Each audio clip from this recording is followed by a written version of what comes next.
Buenos días a todos, mi nombre es Almonacid Silvio, soy ingeniero mecánico, desarrollo tareas de docencia e investigación en el Departamento de Mecánica de la Universidad Nacional de la Patagonia San Juan Bosco, sede Comodoro Rivadavia, y voy a estar a cargo junto con mi colega el ingeniero Alejandro Muniman del módulo de automatización industrial, que vamos a comenzar hoy con la clase número 1, que es una introducción a la automatización industrial. Lo primero que tenemos que ver es qué entendemos por automatismo industrial. Académicamente, una definición que elegí es un sistema que permite controlar y operar de manera autónoma procesos, máquinas o dispositivos dentro de un entorno industrial. El objetivo principal es realizar tareas repetitivas o complejas con mínima o nula intervención humana, lo que aumenta la eficiencia, la productividad y la seguridad. Bueno, vamos a desglosar un poco esta definición. Es un sistema, o sea que está formado por varias partes que se interrelacionan entre sí.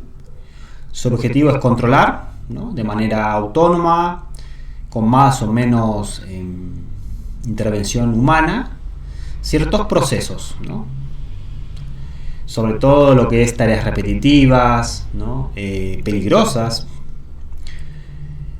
y todo esto se da en un ámbito de la industria, ¿no?, que ya nos ubica temporalmente de la industria, de la primera revolución industrial en adelante. Eso nos da el marco histórico, por decirlo así. Y los objetivos que tiene en mente este sistema es, de manera eficiente, o sea, optimizando la energía, optimizando los recursos, optimizando el tiempo, producir de forma segura ciertos productos o subproductos. Entendiendo como seguridad la seguridad de las personas, ¿no?, y del medio ambiente. Preservar la integridad de las personas y del medio ambiente. Entonces, eso sería una definición de lo que vamos a partir de ahora a referirnos como automatismo industrial. La capacitación se va a dividir en 4 bloques fundamentalmente. Están organizados en 20 encuentros sincrónicos. 4 bloques. El primero vamos a hablar va a ser una introducción a la automatización industrial y a los fundamentos. Vamos a adquirir conceptos sobre metrología, sobre instrumentación industrial y sobre los sistemas de control. Y vamos a hacer un breve repaso por la historia, por cómo surgieron o de dónde salió todo esto que se entiende hoy en día como automatizar procesos. La metrología es la ciencia de medir, por lo que si estamos en algún sistema y queremos controlar una variable, ya sea presión, temperatura, etc., vamos a tener que saber cómo medir dicha variable. Por lo tanto, vamos a tener que estudiar algo de metrología. Vamos a tener que estudiar algo de instrumentación industrial, que son los elementos con los cuales yo realizo mediciones, yo transmito esos valores en mi sistema de control, hacia mi sistema de control, y todos los elementos que en la industria se utilizan para implementar estos sistemas. Y vamos a adquirir ciertas nociones básicas de sistemas de control, ya que son los que determinan cómo se desarrollan estos en la industria, ¿no? ¿Cómo puedo controlar estas variables? En el bloque 2 vamos a hablar de las variables físicas y los sensores. Vamos a hacer un repaso muy elemental de qué variables se miden: presión, temperatura, nivel, caudal y posición, cómo se miden, cuáles son los fundamentos, qué sensores tenemos a nuestra disposición, cuáles son sus fundamentos de funcionamiento.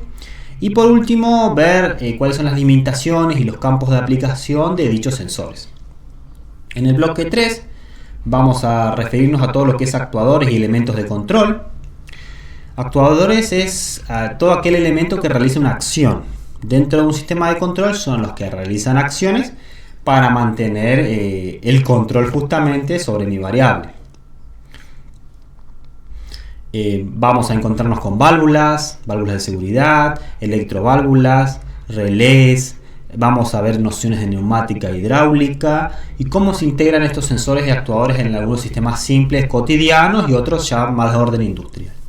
Por último, el bloque 4 de automatismo y lógica, vamos a ver cómo se integran estos actuadores, estos sensores, sumándole un controlador, ya sea un PLC o utilizando lógica cableada, para implementarlo en automatismos cotidianos e industriales.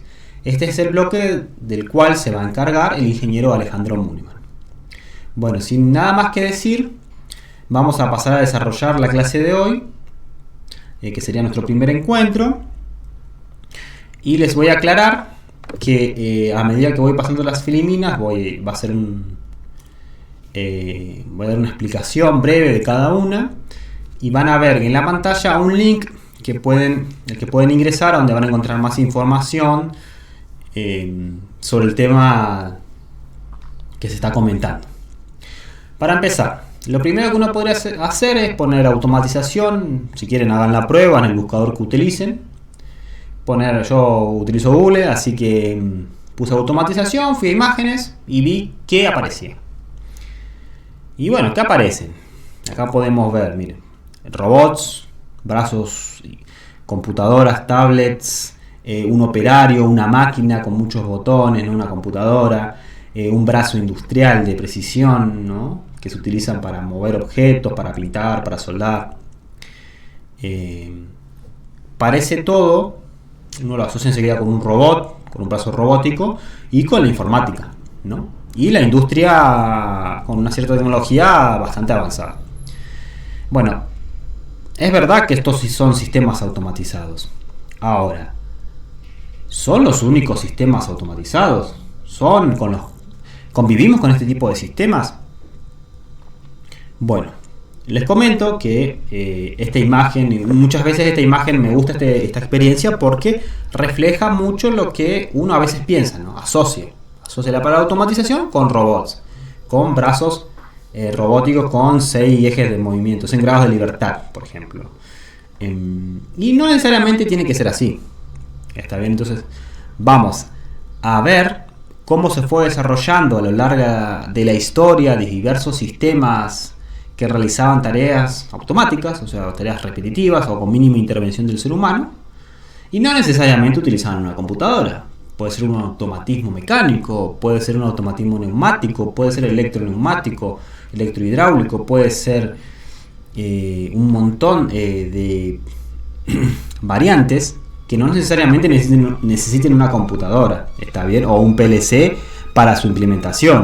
Pero bueno, es verdad que son tecnologías que están disponibles actualmente, pero hay que, a lo que apunta igualmente la capacitación es que generen lo que se llama un cierto panorama general de lo que es la automatización, las diversas tecnologías que se manejan, para ser un usuario inteligente y seleccionar la complejidad o el nivel de complejidad necesario para realizar cierta tarea o evaluar cierto sistema. Yo les voy a dar un ejemplo típico. Por ejemplo, ustedes en su casa tienen un inodoro. El inodoro tiene una mochila. Dicha mochila tiene un sistema automatizado. Ustedes me dicen, ¿cómo? ¿El depósito del baño es un sistema automatizado? Sí. Sí. ¿Por qué? Porque internamente, ¿no? Recibe tiene una fuente de agua a presión, ¿no? Se suministra por esta torre de acá, ingresa por una válvula ese agua y va llenando mi depósito. Si está vacío, por ejemplo, el depósito, lo va llenando hasta el punto tal que este flotador comienza a elevarse su nivel, acompañando a la elevación del nivel del agua, y actúa sobre un elemento final de control, que es una válvula, cerrando la misma, impidiendo el ingreso del agua y manteniendo este nivel constante a un valor prefijado que se puede ajustar con un tornillo. Esto es lo que muchas veces el sistema de control se denomina set point, que es o calibrar, ¿no? En qué valor calibramos este tornillito, cuántas vueltas le damos sería, y en qué posición está este flotador me va a definir qué altura de el agua voy a tener en mi mochila. Estoy controlando una variable que es el nivel de mi tanque, ¿está bien? En este caso es un automatismo no industrial, ¿está bien? Es un automatismo en el que estamos en contacto todos nosotros en la casa. Pero tenemos un elemento final de control, una válvula, que tiene una retroalimentación de un sensor, que es este flotador, que mide el nivel de la variable de interés, que es la altura o el nivel de este tanque. ¿Está bien? La altura de agua que hay desde este punto a este punto. Y se puede regular dentro de ciertos valores, dentro de ciertos parámetros. Y bueno, cuando la persona active a voluntad este depósito, ¿no? Se va a habilitar mediante una varillita, en este caso, se va a habilitar este elemento, esta válvula, no deja de ser una válvula, esta sopapa no deja de ser una válvula, que va a habilitar el paso del fluido hacia el inodoro y para poder llevarse los desechos por el sistema cloacal. Entonces, y una vez que yo ya activo este sistema y me voy, el nivel, sin ningún tipo de supervisión, va a llegar a este punto automáticamente. Entonces así analizamos un automatismo cotidiano y podemos identificar sus partes, ¿está bien? El sensor, el lazo de control, el elemento final de control, qué variable estamos controlando, cómo se puede dar un set point, ajustando el tornillito. Muchas veces también se puede ajustar esta distancia. ¿Está bien? Este es un sistema elemental clásico, hay otros, pero que básicamente todos funcionan con un flotador, ya sea de este estilo o un flotador sobre este tubo. ¿Está bien? Fíjense que tiene un tubo de sobrecarga. ¿Qué pasa si este sistema falla? Y el agua va a comenzar a fugar por el interior de este tubito que conecta directamente con el inodoro. Este sistema, siempre hay un sistema de seguridad. ¿Está bien? ¿Qué pasa si mi sistema de control falla? Y bueno, el agua va a seguir subiendo hasta llegar al límite superior. Y ahí va a comenzar por derrame va a ir bajando por este tubo. ¿Está bien? Es el límite superior al que podría llegarse a llenar este tanque. Entonces todos los elementos se pueden identificar en este sistema de control, y yo los voy a incitar a que en sus casas comiencen a mirar los termotanques, comiencen a mirar las estufas, comiencen a mirar las pavas eléctricas, comiencen a ver las puertas que se abren automáticamente en el supermercado. Todos los sistemas que ustedes puedan observar en su vida cotidiana e intentar ver cuáles son los sensores, cuál es la variable que estoy controlando, cómo se controla, ¿no? Para que vayan adquiriendo el hábito de identificar los distintos elementos que componen un sistema de control. Es una práctica interesante para repasar y para ver cómo se aplican en la realidad, que luego se llevan a la industria también, ¿no? En otras escalas, con otros materiales, y tal vez las variables se deben controlar con mayor precisión, que es un término, y exactitud, que es otro término que vamos a analizar en la clase de metrología, que va a implicar tal vez la utilización de sensores más precisos y otros sistemas de control.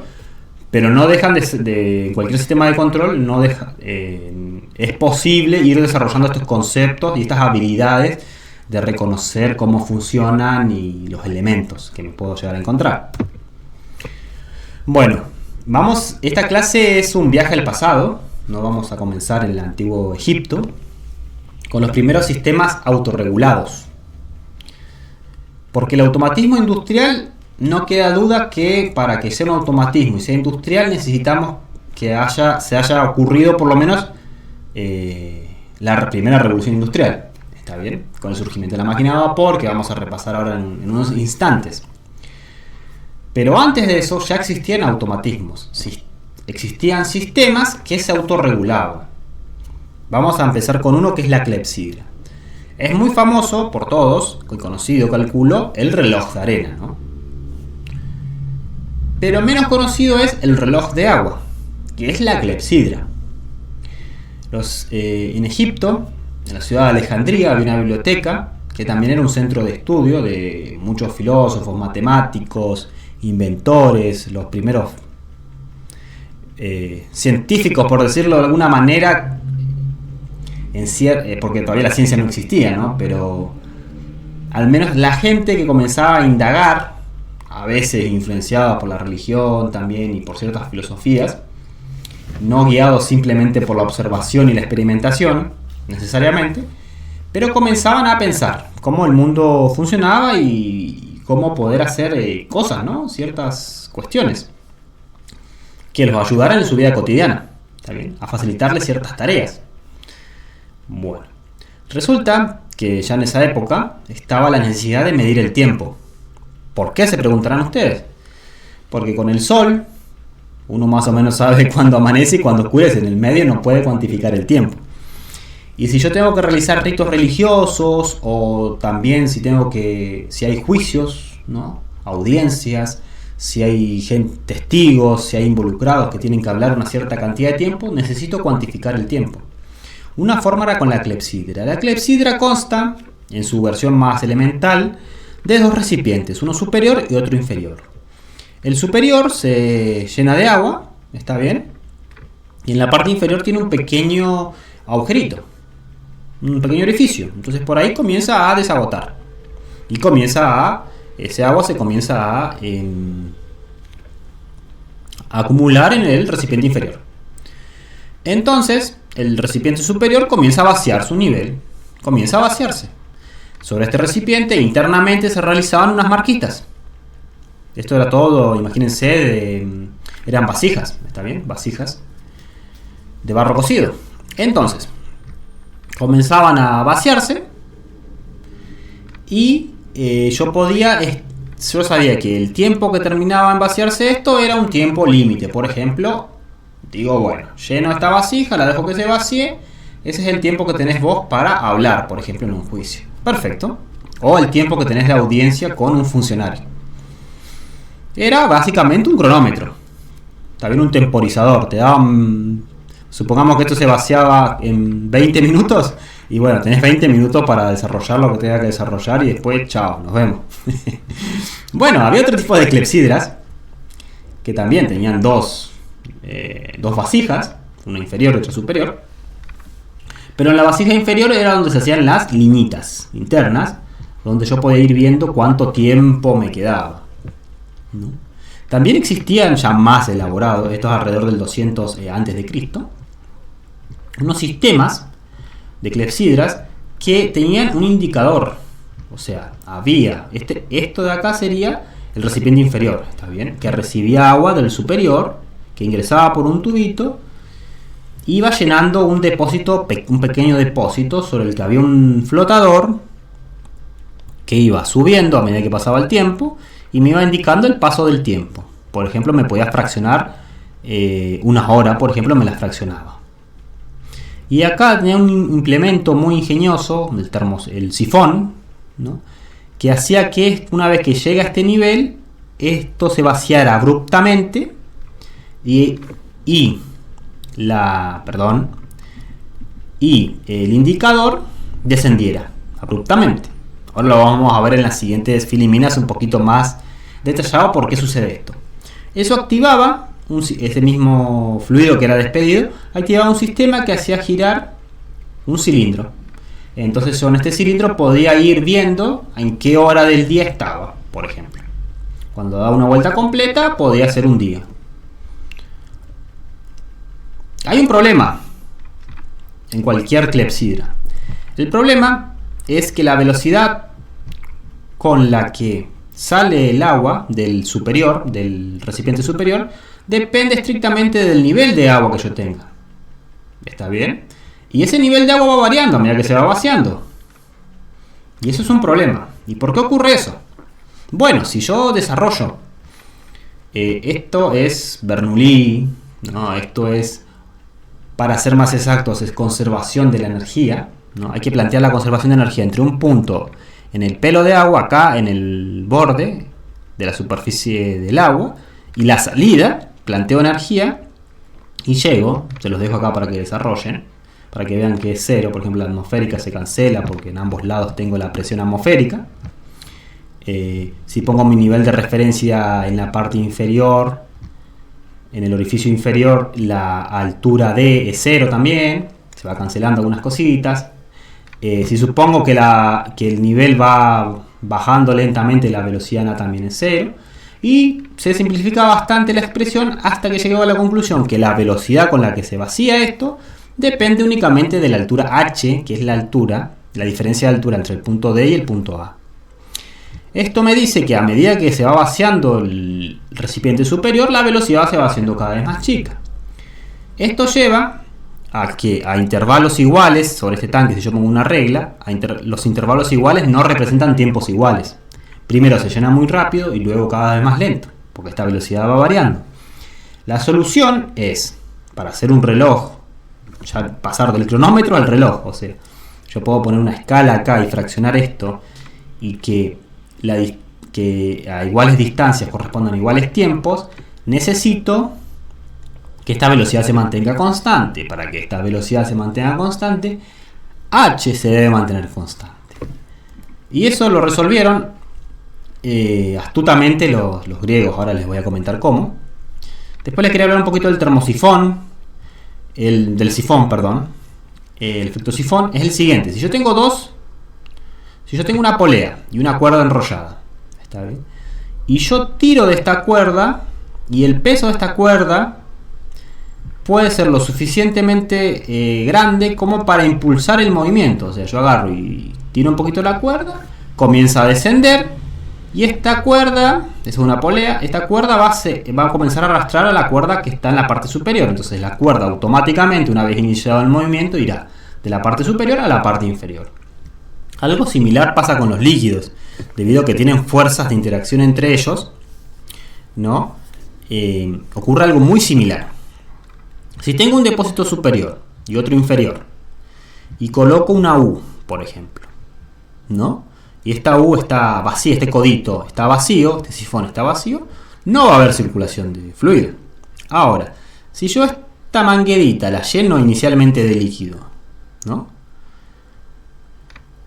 La columna de agua que va a ir descendiendo, va a haber fuerzas de cohesión que van a ir arrastrando o forzando a que esta columna de agua también se desplace, lo que va a generar una pequeña succión sobre el recipiente superior. Y esa succión va a ser de golpe, va a ser muy rápida. Y va a depender de la diferencia de altura que haya entre h y h'. Por si les quedan dudas, cualquier cosa me preguntan, igual no hay problema. Pero básicamente hace eso. Acá en la animación, Ctesibio, que era otro de los grandes estudiantes y filósofo, inventor en la Biblioteca de Alejandría, propuso dos cosas. Una es cómo mantener ese nivel constante. Bueno, él no tenía los flotadores de los tanques, un flotador del tanque, un flotador cualquier flotador que mantenga el nivel constante no existía. Entonces él encontró una solución muy práctica, que es: alimentaba al depósito superior con una gran cantidad de agua, con un caudal importante, mucho más grande que el que salía. Entonces este tanque comenzaba a llenarse. Y en la parte superior tenía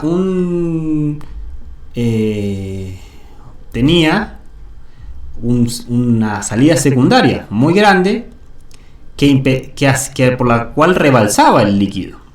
¿Esto qué ocasionaba? Que el tanque, el depósito superior, siempre estuviera al ras, siempre estuviera lleno. Entonces la altura siempre era la misma. Así lograba que la velocidad de salida del recipiente superior fuera constante. Y recién ahí se pudo hacer con todas las letras un reloj. Al tener la velocidad constante, que llegaba el caudal constante de agua que llegaba al depósito inferior, este tramo representa un tiempo determinado, igual independientemente de la hora del día o de cualquier variación. ¿Por qué? Porque la altura se mantiene constante. ¿Está bien? Ahora, si la altura fuera variando, este tiempo, el volumen de agua no representa tiempos iguales. ¿Está bien? Quiero que quede claro eso, que inicialmente era un cronómetro y luego pasó a ser un reloj.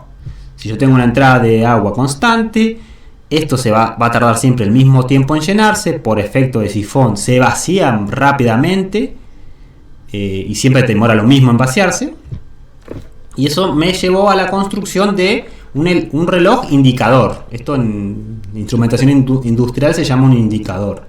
Algo que me indica alguna variable de interés, en este caso el tiempo, que está asociado al volumen de agua, al nivel del volumen de agua. ¿Está bien? Es muy interesante estos sistemitas. Y Platón dicen que inventó la alarma. ¿Está bien? Él colocó unas esferas. En vez de tener un elemento indicador, colocó unas esferas. Entonces, cuando pasaba un determinado tiempo, estas esferas de arcilla caían sobre un plato, ocasionando ruido. Y tendríamos la primera alarma. No industrial, pero una alarma al fin y al cabo. Y actualmente esto se soluciona con un flotador. ¿Está bien? Con un flotador que a medida que el nivel de agua comienza a aumentar, corta. ¿Está bien? Entonces, con un flotador, Ctesibio hubiera tenido el problema resuelto para mantener el nivel constante.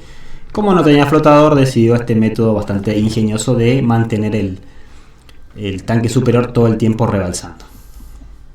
Bueno, Herón de Alejandría. Acá tienen links para ir viendo videos de réplicas. Hicieron una réplica de estas juguetitos, comillas.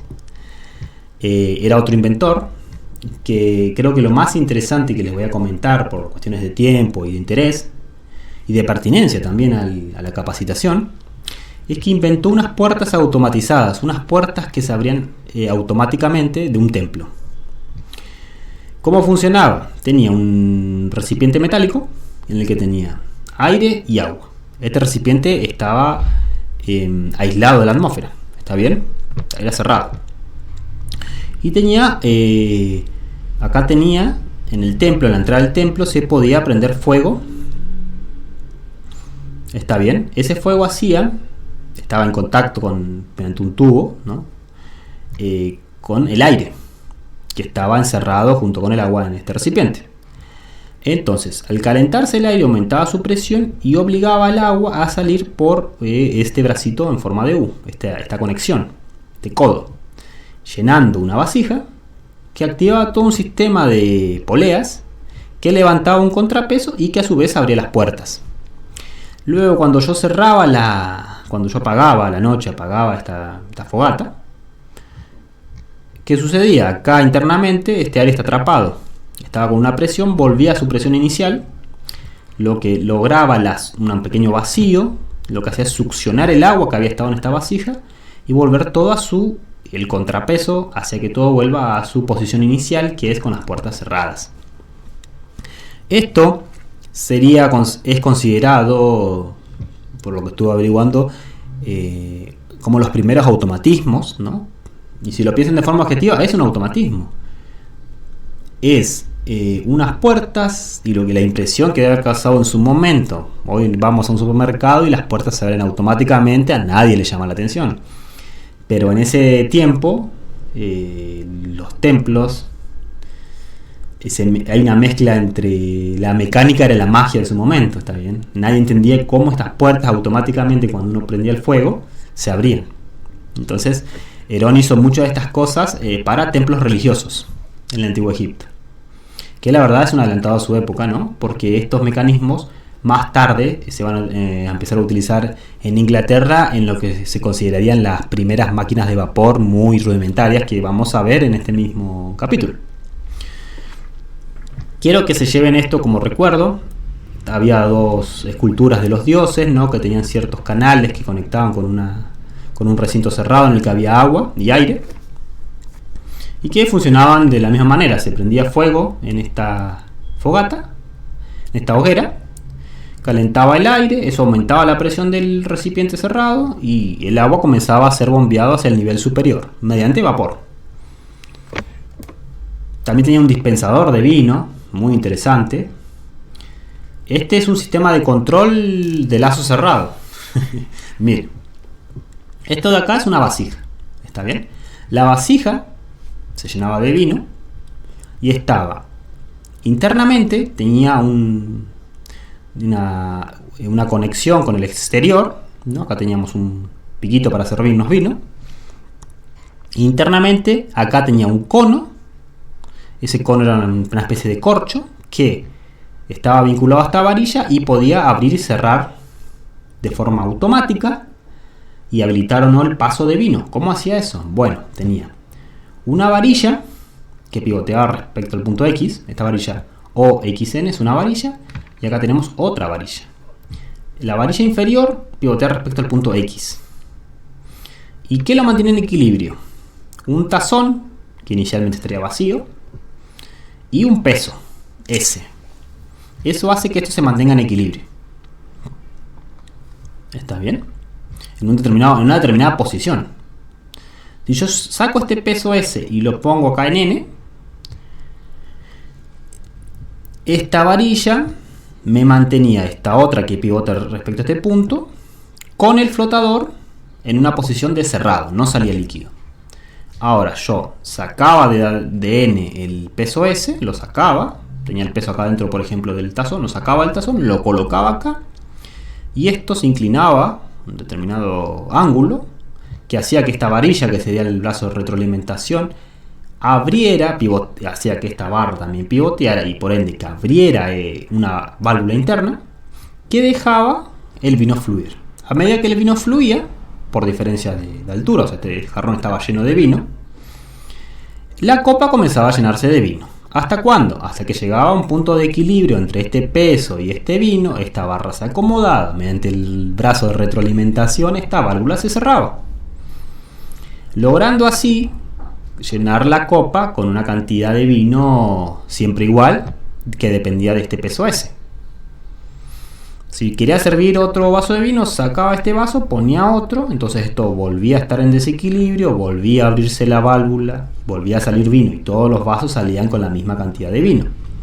Si no quería servir más vasos, bueno, o si quería servir más, este pesito era cambiado por un peso más grande. Y si no quería servir más, este pesito se colocaba dentro del vasito y esto quedaba cerrado. Este era el set point, este peso de acá era el set point. ¿Cuánto vino quiero para mi taza? Y así automáticamente teníamos un dispensador de vino sin ningún tipo de sensor, sin ningún tipo de electrónica, sin usar Arduino, simplemente con unas barras que pivotean y un brazo de retroalimentación totalmente mecánico. Es muy interesante.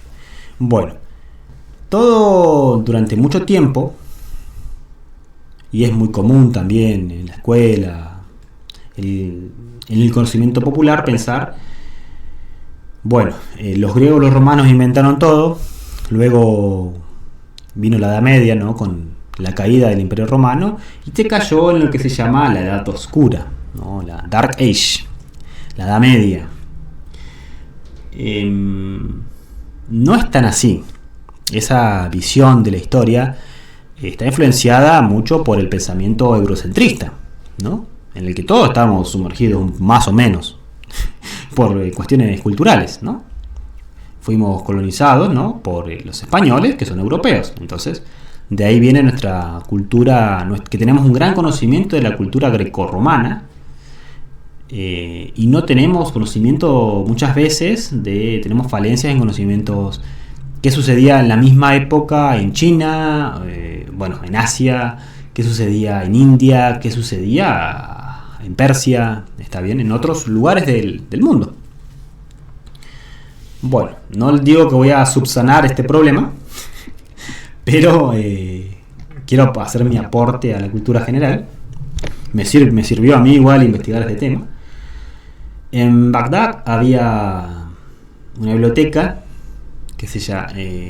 una biblioteca que era tenía la misma función que la biblioteca de Alejandría, pero del mundo islámico.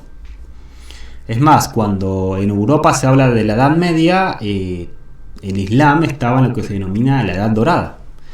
Fue una edad en la que hubo muchos avances en las matemáticas, en la astronomía, en la creación de dispositivos ingeniosos, justamente.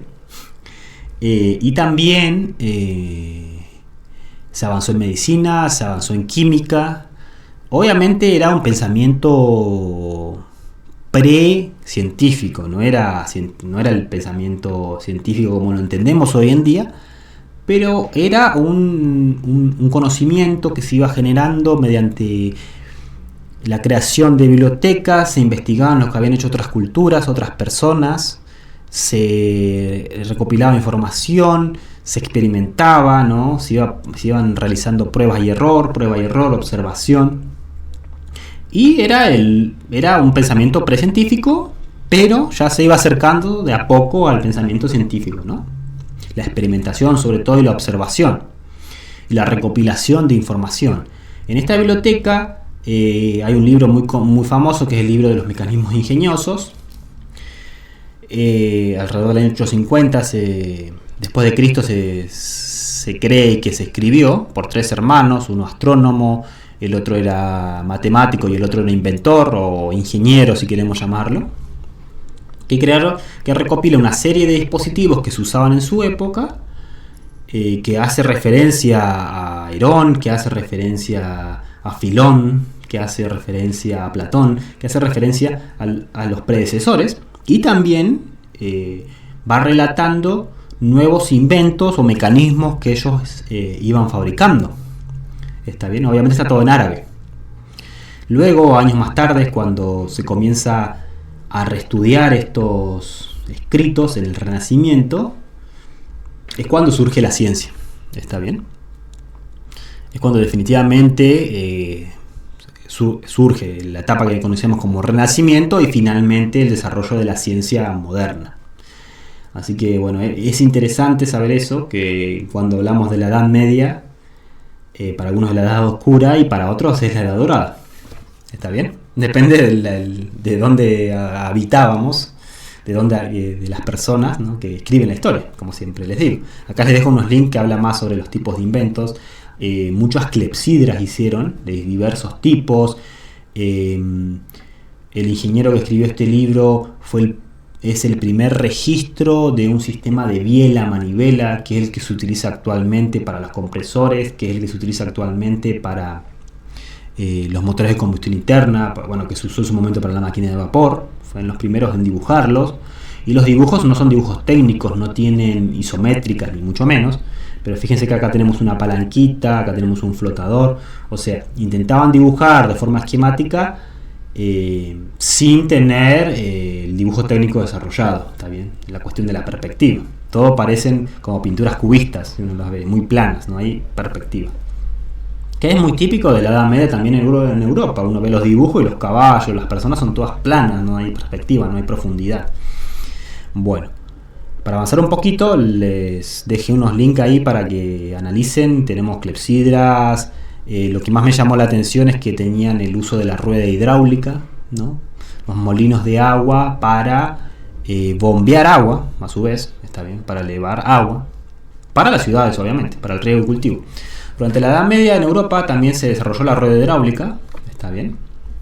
Los romanos ya la habían desarrollado previamente también, que era utilizar la fuerza del agua que pasaba por un río para realizar la actividad que necesitaran. En su caso, moler trigo, está bien, moler trigo, moler cebada. Hay un mecanismo romano que inclusive cortaban piedras, bloques de piedra cortaban con la fuerza del río. Podían talar, aserrar árboles, podían hacer una infinidad de cosas. Esto sería la preindustria, ¿está bien? No es del todo artesanal, pero tampoco es del todo industrial la producción en estas etapas. Esto de acá es el esquema de un molino. Este es el eje del molino, acá irían las aspas, ¿no?, que se hacen de tela y madera. Movía todo un sistema de engranajes muy rudimentarios, ¿no?, de madera, que movían unas piedras por las cuales interiormente se iba vertiendo el grano que se quisiera moler y se obtenía la harina o lo que quisieran moler, ¿no? Todo esto era preindustrial, pero ya va teniendo una forma. Por ejemplo, en Inglaterra había telares automatizados que funcionaban con ruedas hidráulicas antes de la existencia de la máquina de vapor.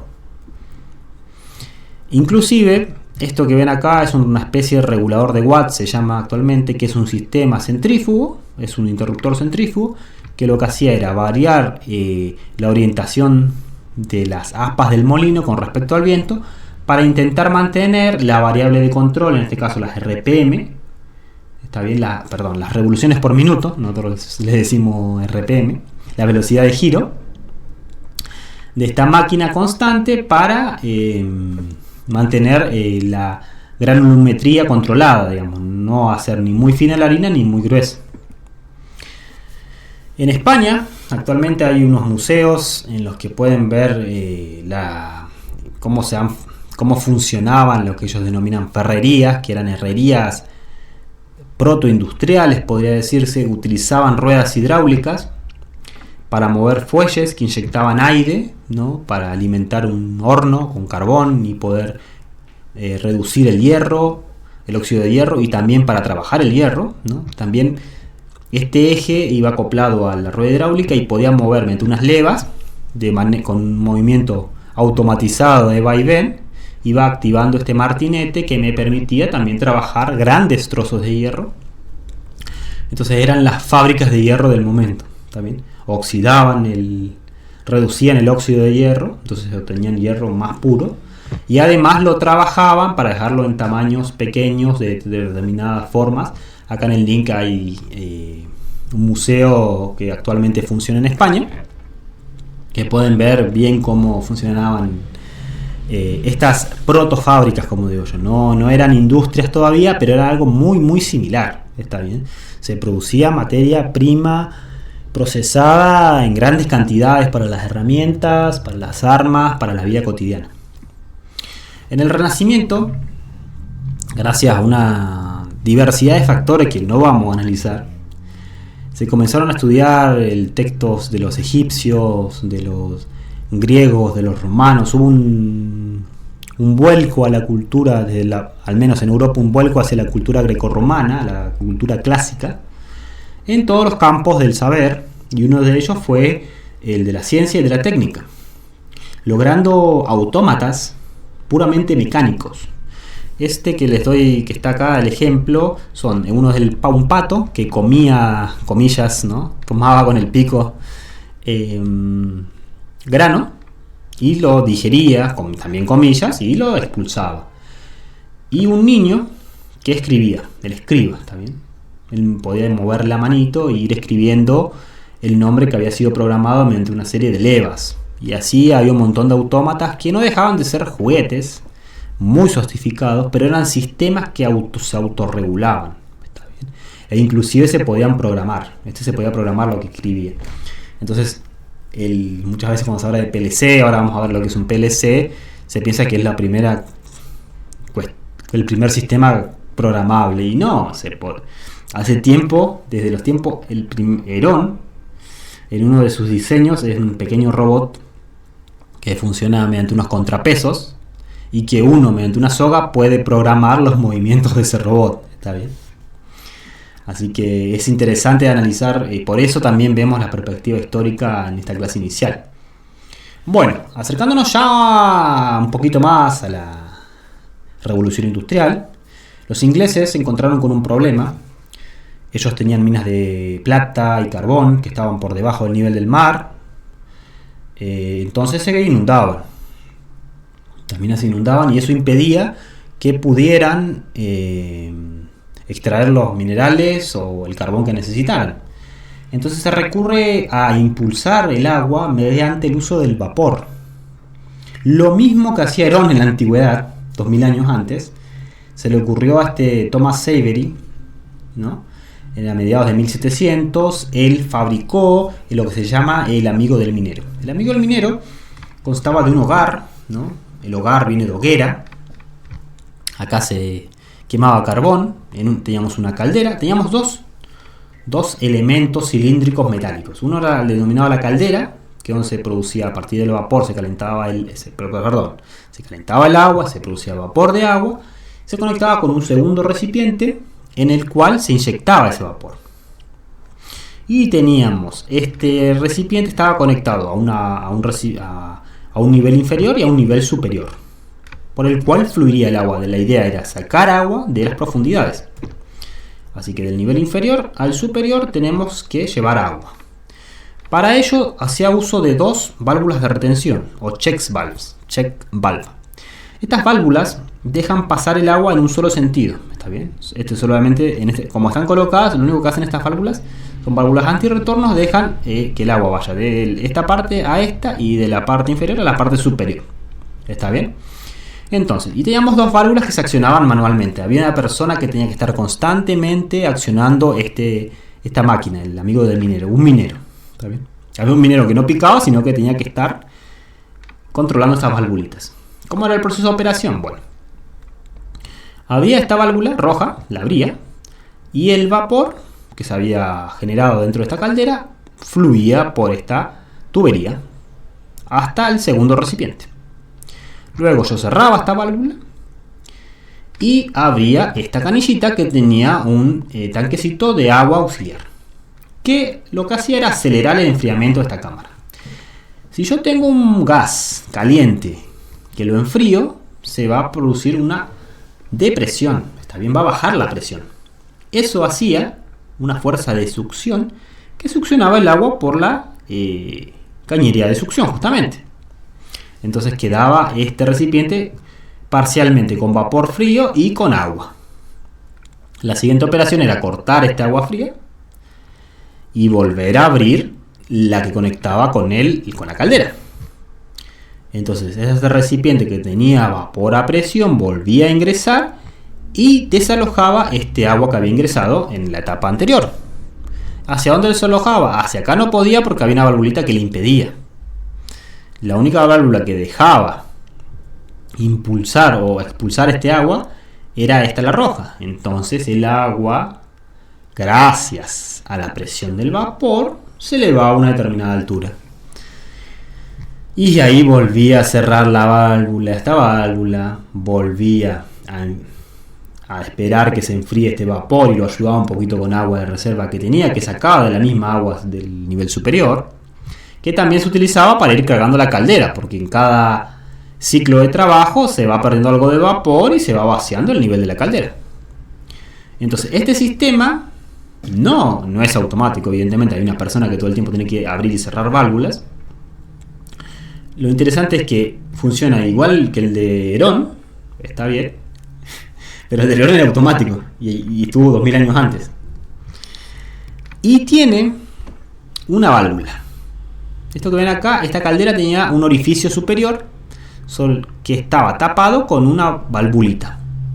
Lo que mantenía cerrada esta valvulita era un peso con una barra que pivoteaba respecto a un punto.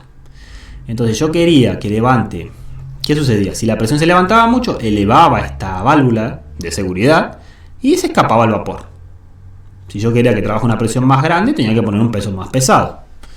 Entonces este era el set point del sistema de control, que mantenía la presión de la caldera bajo control.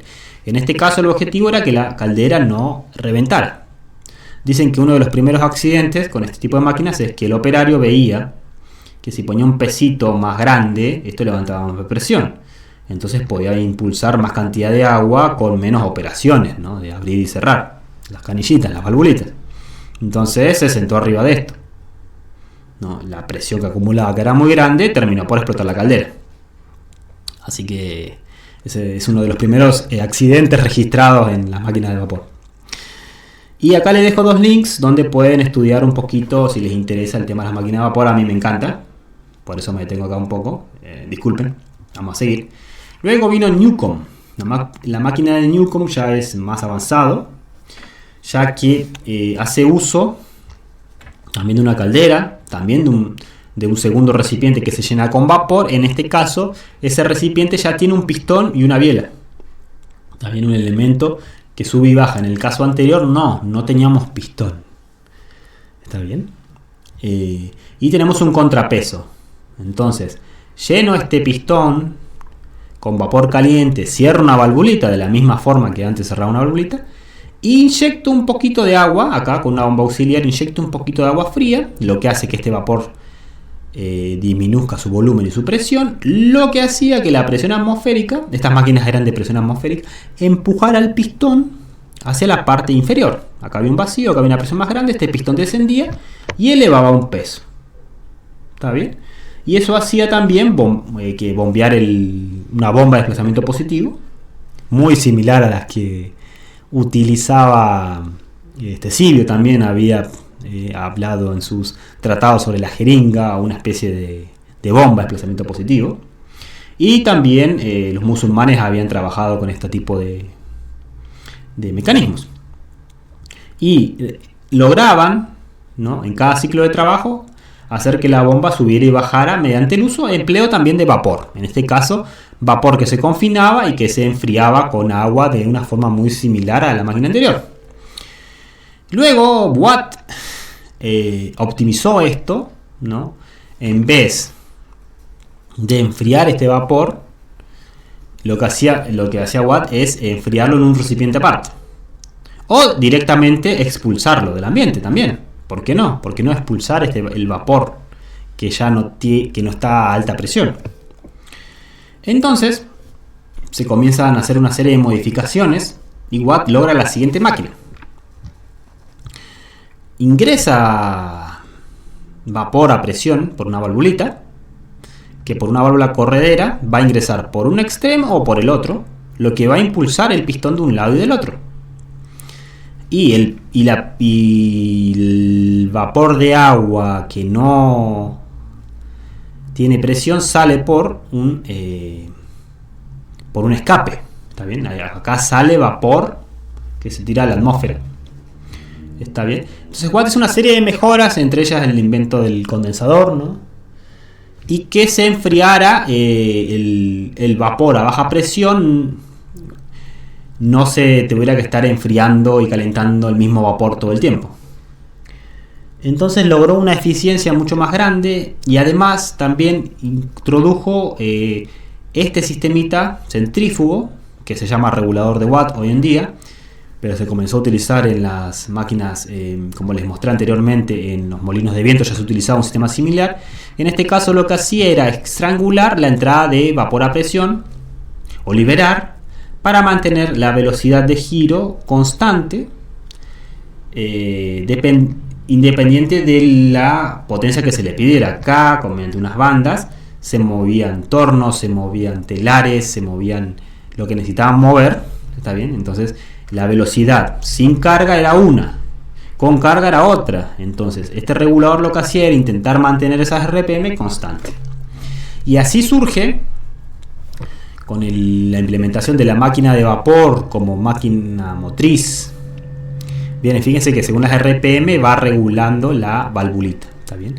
Porque estas bolas se van separando y van moviendo una horquilla que está de alguna forma mecánicamente vinculada a la entrada de vapor a presión. Esto se denomina governor, que es la primera válvula en la cual de control, ¿no? En la cual se fundamenta la teoría de control moderna.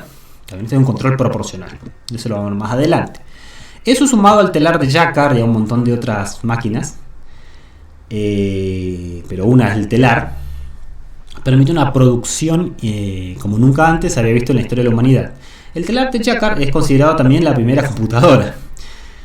Cuando uno maneja un telar, ¿qué es lo que hace? Coloca un montón de hilos, está bien, así de forma paralela, de un color. Y tiene que ir pasando manualmente, si es totalmente artesanal, como se hacía hasta el momento, hilos de colores por sobre los hilos o por debajo de estos hilos. Los va entrelazando de tal manera de obtener ciertos patrones. Eso se hacía todo manualmente hasta la época. La genialidad de este hombre, que vivió alrededor del año 1800, es que con unas tarjetas perforadas decidía qué hilos levantaba y qué hilos dejaba de fondo, y lo único que tenías que hacer era pasar el hilo de color sin pensar mucho. Entonces, con el uso de los pies y de las manos podías producir muchos patrones que ni siquiera sabías cómo se hacían. Entonces acá estaba el programa. Un artesano experto hacía el programa, ¿está bien?, para obtener de una forma mucho más automatizada los patrones. Este y otros muchos inventos fueron impulsados como fuente de potencia en la máquina de vapor. Ya no se usaban más ruedas hidráulicas ni molinos de viento, y da surgimiento a lo que llamamos la revolución industrial, que actualmente también se denomina revolución industrial 1.0, en una clasificación arbitraria, porque a nosotros nos encantan las clasificaciones arbitrarias, pero es lo que se conoce como la primera revolución industrial. ¿Está bien?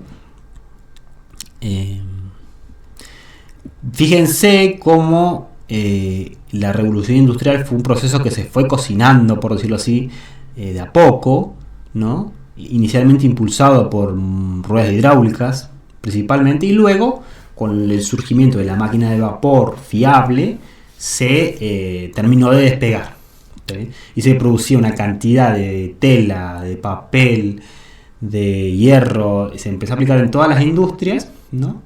Y una producción de materias se agarraban las materias primas y se las elaboraba en una cantidad y en un nivel y una calidad impensada hasta la época. Por eso se le llama revolución.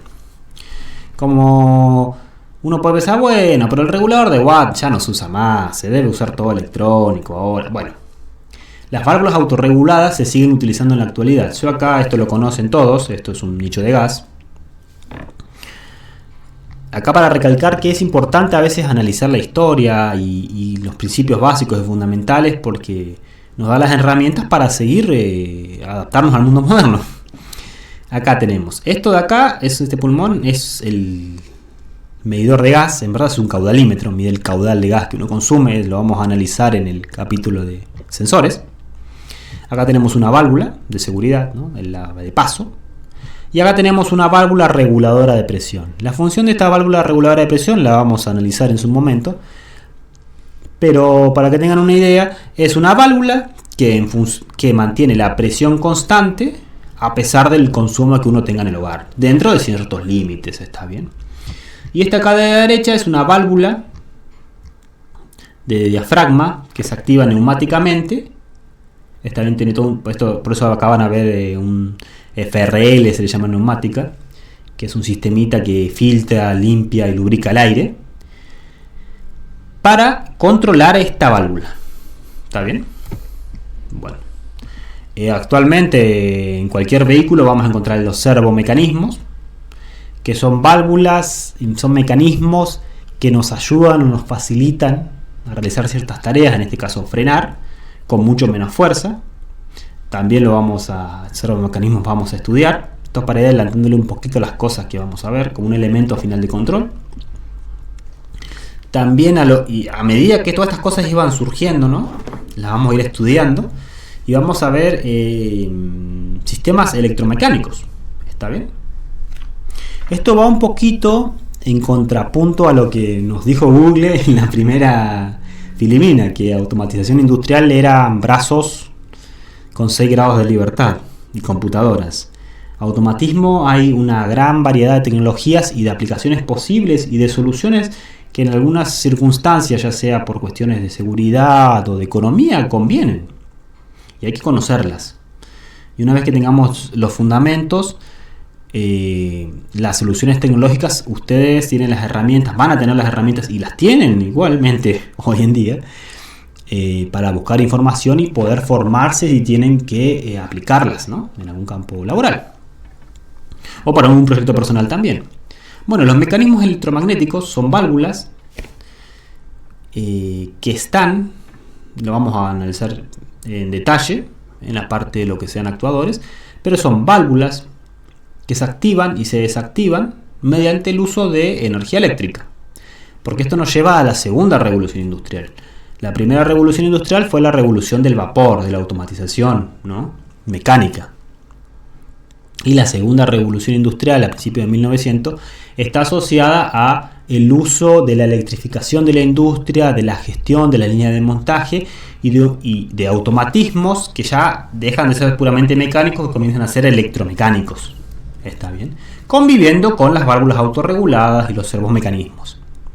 Acá en cada uno les voy dejando un videito para que vean si tienen curiosidad de cómo funcionan. Está bien. Igualmente lo vamos a analizar. En el año 1947, fíjense que ya después de la Segunda Guerra, ¿no? Después de 2 guerras mundiales apareció el transistor. Y el transistor es un elemento electrónico, ¿no?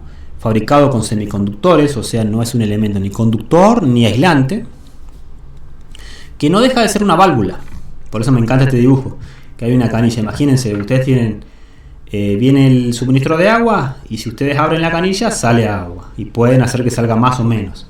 Bueno, el transistor en forma muy elemental, este es el símbolo, tiene 3 patitas, la base, el emitter y el colector, sería el emisor y el colector.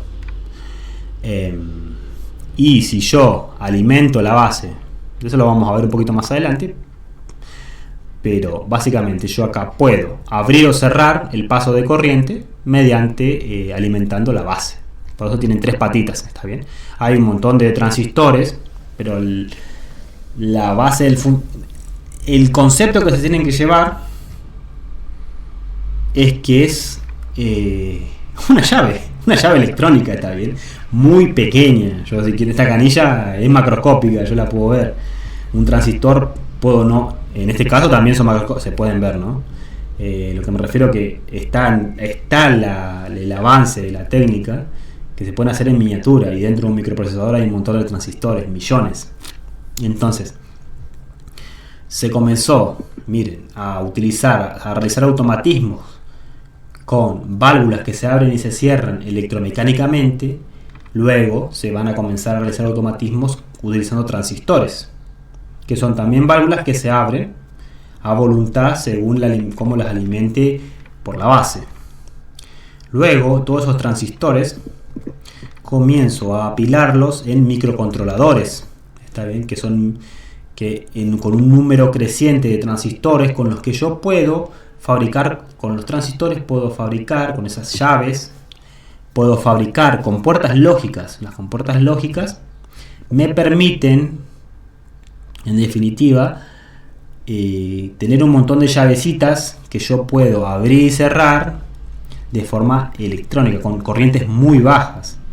¿Se recuerdan la máquina de vapor que tenía el amigo del minero, que había una persona que abría y cerraba?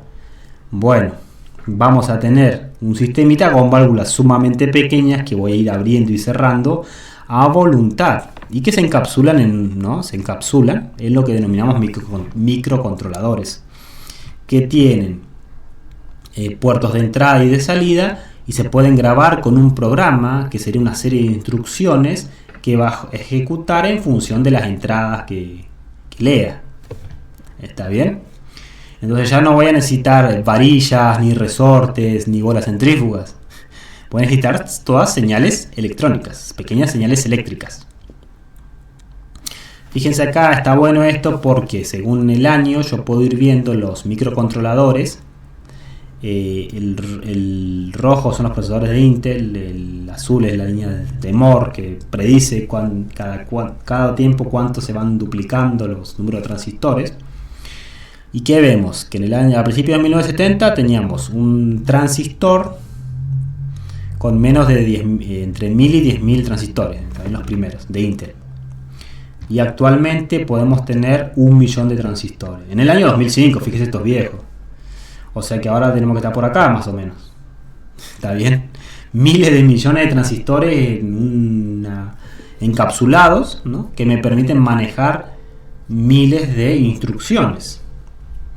Entonces, van a ver con el ingeniero Alex Muniman, y vamos a ir viendo cómo pasamos de la lógica cableada al PLC. Cómo pasamos de interruptores electromecánicos a interruptores en miniatura, encapsulados, que para cambiar lo que hacen estos sistemas, para controlar lo que hacen estos sistemas, ahí sí necesito programación, necesito programar, ¿no? Con algún lenguaje, comunicarme con estos microcontroladores.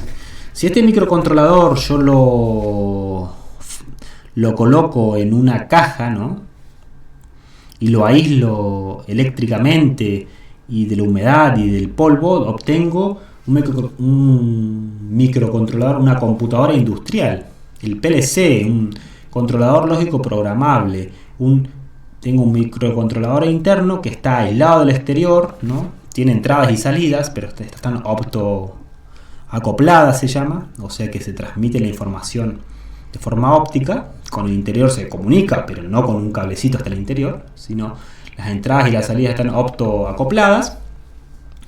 Y esta computadora, industrial, lo que puede hacer es guardar un montón de información de programas que me van a decir, en función de las entradas que van a hacer mis sensores, qué elementos finales de control quiero que se activen, o si quiero que realicen una secuencia determinada.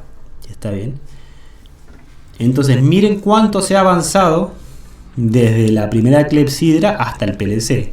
Esta presentación podría llamarse, o le puedo bautizar ahora, el viaje desde Herón hasta el microcontrolador. ¿Está bien? Es un viaje fascinante. Y actualmente es lo que se utiliza para los sistemas de control más elaborados. ¿Está bien? este es mi PLC externamente, voy a tener una serie de entradas que van a ser sensores y una serie de salidas con la que voy a obtener información, y en base a la programación que yo le haya cargado voy a tomar acciones de control o alarmas o sistemas de seguridad que se van a activar con el controlador, con el PLC, perdón. Esto que ven acá es una estación de monitoreo del programa SCADA, está bien.